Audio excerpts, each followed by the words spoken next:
മനഃശാസ്ത്രം mock test. വികാസ തത്വങ്ങളിൽ ശരിയായവ ഏത്? വികാസം ഗതി നിയമം പാലിക്കുന്നില്ല. വികാസം അനുസ്യൂതമല്ല. വികാസം വിശേഷത്തിൽ നിന്നും സാമാന്യത്തിലേക്ക് കടക്കുന്നു. ഇതിൽ ഏതാണ് ശരിയായവ? ഇവയൊന്നും അല്ല. ഇതൊന്നും ശരിയല്ല. ഞാൻ പറഞ്ഞ മൂന്നെണ്ണവും ശരിയല്ല. നമുക്ക് അടുത്ത ക്വസ്റ്റ്യൻ നോക്കാം.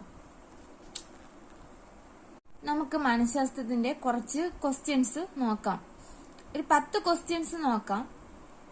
വികാസ തത്വങ്ങളിൽ ശരിയായവ ഏത്? വികാസം ഗതി നിയമം പാലിക്കുന്നില്ല.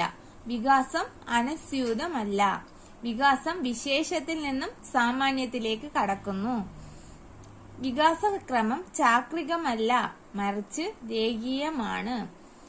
വികാസം സാമാന്യത്തിൽ നിന്നും വിശേഷത്തിലേക്കാണ് കടക്കുന്നത്. വികാസം അനുസ്യൂതമാണ്. വികാസം ചാക്രികമാണ്, രേഖീയമല്ല. അങ്ങനെയാണ്. പക്ഷെ ഇവയൊന്നും ശരിയല്ല. ഇവയൊന്നും എന്തല്ല? ശരിയല്ല. അപ്പം ഒന്നാമത്തെ ക്വസ്റ്റ്യൻ കഴിഞ്ഞു.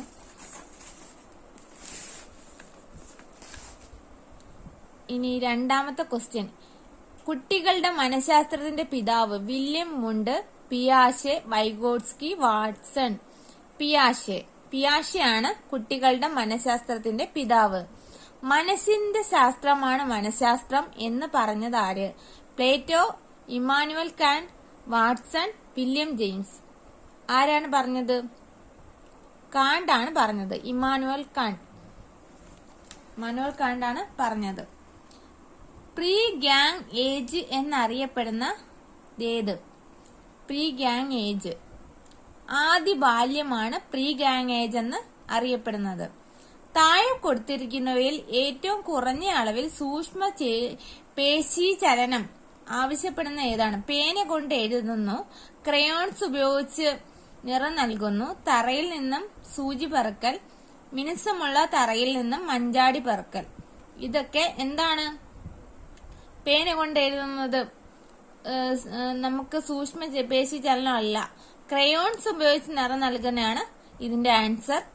ക്രയോൺസ് ഉപയോഗിച്ച് നിറം നൽകുന്നു. പിന്നീട് ഇനി അടുത്ത ക്വസ്റ്റ്യൻ.